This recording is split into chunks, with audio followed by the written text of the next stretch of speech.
Anyway, so I've had hecklers. Basically a heckler in all this time. I was speaking at Books by the Bay at Yerba Buena. If one of you was there, you'll confirm this. And basically, I came out of this really sunny park at Yerba Buena into this dark theater, and I really couldn't see anything except like the tops of everybody's heads from the stage lights. And I started to speak, and somebody said, "Speak up! You're mumbling." And I stopped and was sort of okay, and I sort of reassessed, and I started again. And somebody said, "Speak up! You're mumbling." And I was like, "Well," and all I could see was this hat. And I said, "Your hat's stupid." And it was one of those red cowboy hats that very often comes with two little chrome guns. And so at that point, I started again, and no, at that point the I thought it was like his favorite hat. I'm out of here if you make fun of my hat. So this woman's son pushes her wheelchair out into the aisle and starts to push her down the aisle. I had yelled at an old lady in a wheelchair in front of 300 people. So not my best moment. So which is not the story. The story is the next time I go to San Francisco, it's like a year later. I didn't live there then, and I'm really nervous because I've got to go talk in front of people who have obviously seen me yell at an old lady but in my defense, her hat was stupid. And I'm having dinner beforehand, and my wife, like girlfriend Charlie of 15 years, she says, "Well, you might want to try this. It's called the stage fright drug, and it's Xanax." And I had never had a Xanax before.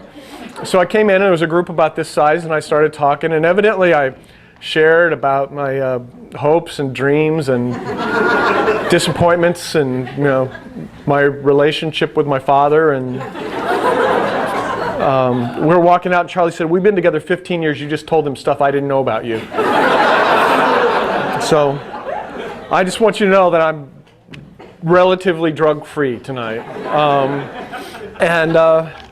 And I wanted to share, I know you guys have probably traveled a lot and you know all this, so just bear with me, because I've only been traveling the last few years because I was a writer and therefore poor. But in England, they say sorry a lot. Pretty much everywhere you go, they're sorry. Sorry. You can walk around London as an American and just be apologized to all day long by British people. If you make eye contact with you, they're sorry. And at first you think, oh, that's okay, it's not a big deal. And then by the end of the day, you're like, well, you should be. You just feel like you're sort of entitled. So just be prepared for that. Squirrels in London, as polite as everybody else is, squirrels are really demanding. They'll run down a 1,000-year-old oak tree and come up and chatter. "Give us a biscuit." In squirrel language, they don't, they're not like that literate.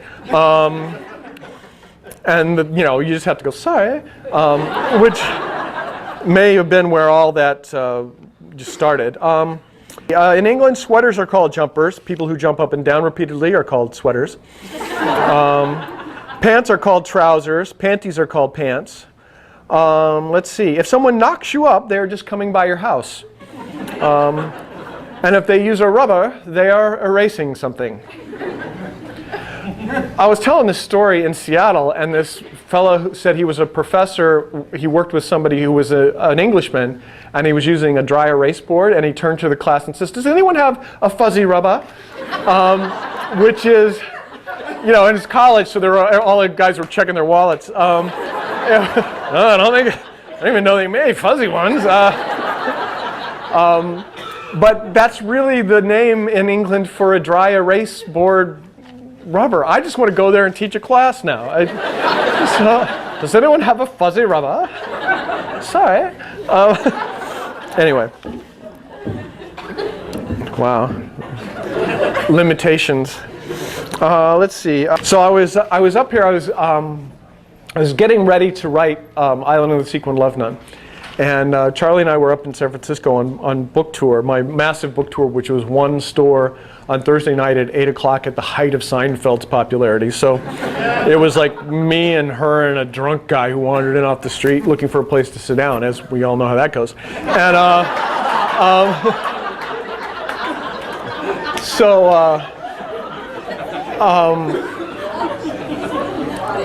so anyway, yeah, that's what I'm saying. Yeah, it was before I reached my Mitch album popularity.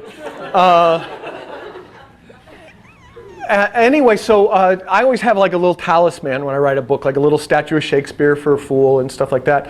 And Charlie bought me this fruit bat at the bookstore called, Stella Luna. You guys ever seen that?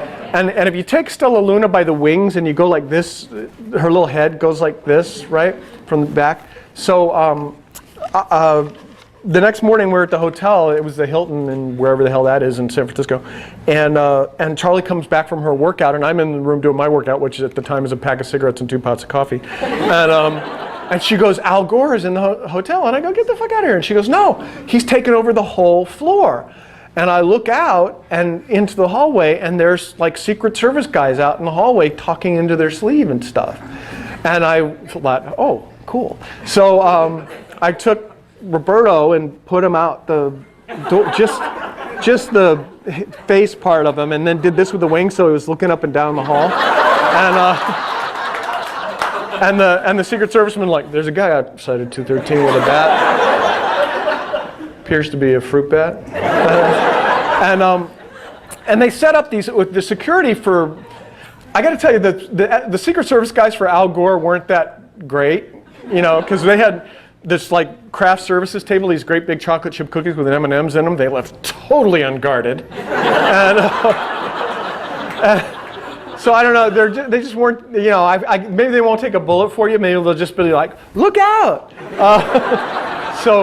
But they have to set up all these little baffles to walk through in the hallways so that like they can narrow you down in case, I guess, there's a big Al Gore fan rush or something.